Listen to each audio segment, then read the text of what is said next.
டேய் விடுங்கடா என்ன, விடுங்க. இவ கையில கையில போட்டு கட்டுங்கடா. அண்ணா, அந்த பொண்ணு இப்போ நம்ம இடத்துல தான் இருக்கா. சரி, அந்த வேல் எங்க இருக்கு? வேல் நம்ம கிட்ட தான் இருக்கு. இந்த வேல்ல வைரம் சூப்பரா இருக்கு. இதோட வேல்யூ எவ்வளவு தெரியுமா? தம்பி, எழுந்திருப்பா. தண்ணி கொண்டு வாங்க. மெதுவா எழுந்திருப்பா.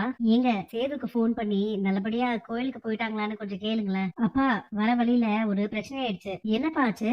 அவனுங்க தமிழ் செல்விய தூக்கிட்டு போயிட்டானுங்க. சரி, நீ டென்ஷன் ஆகாத.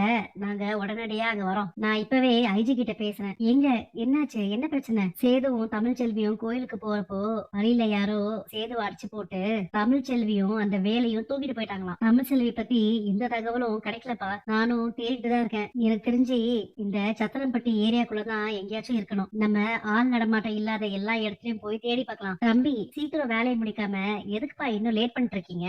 அந்த தமிழ்ச்செல்விய இப்படியே விட்டா அவ வளர்ந்து பெரிய ஆளாகி எங்களை எல்லாரையும் ஆள ஆரம்பிச்சிருவா. அதனால நான் சொன்ன மாதிரியே செஞ்சிரு. மாப்பிள, இத பாரு, நம்ம கார் தடம் மாதிரியே இருக்கு. போன வாரம் தான் பண்ணா டயரை மாத்தினேன். எனக்கு தெரியாதா? இது நம்ம காரோட தடம் தான். என் புருஷனை பத்தி உங்களுக்கு தெரியாதுடா.